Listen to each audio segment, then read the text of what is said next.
Mari Mari, estamos a 10 de noviembre de 2023, CEFAM Rodelillo.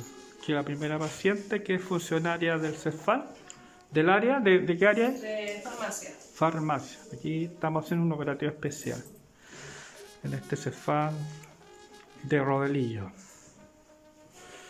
¿Estás callado?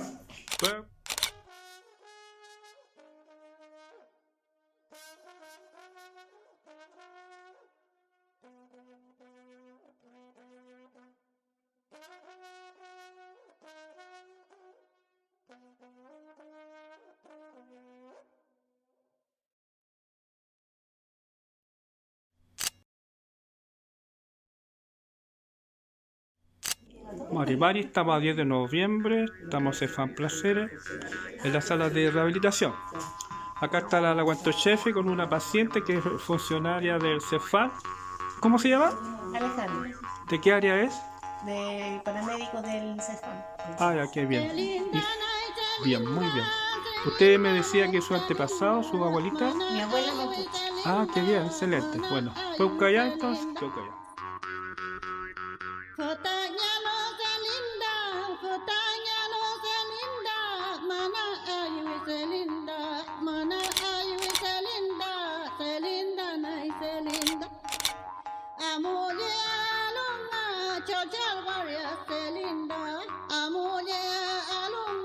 Estamos a viernes 17 de noviembre.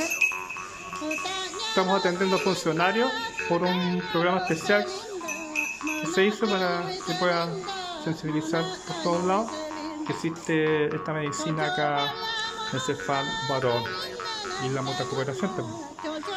La primera funcionaria, ¿cuál es su nombre? Carolina Zamorano. ¿Qué cargo es? Tons. Toms. Ya, muchas gracias. ¿Hay más funcionarios? Perdón.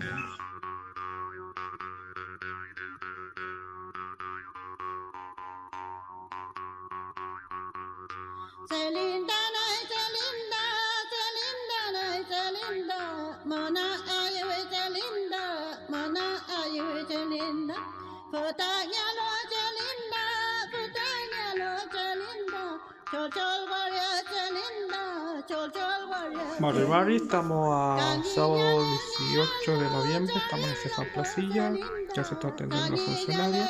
¿Su nombre cuál es? ¿Y su cargo? Ah, muchas gracias. Permiso. Está la gente esperando.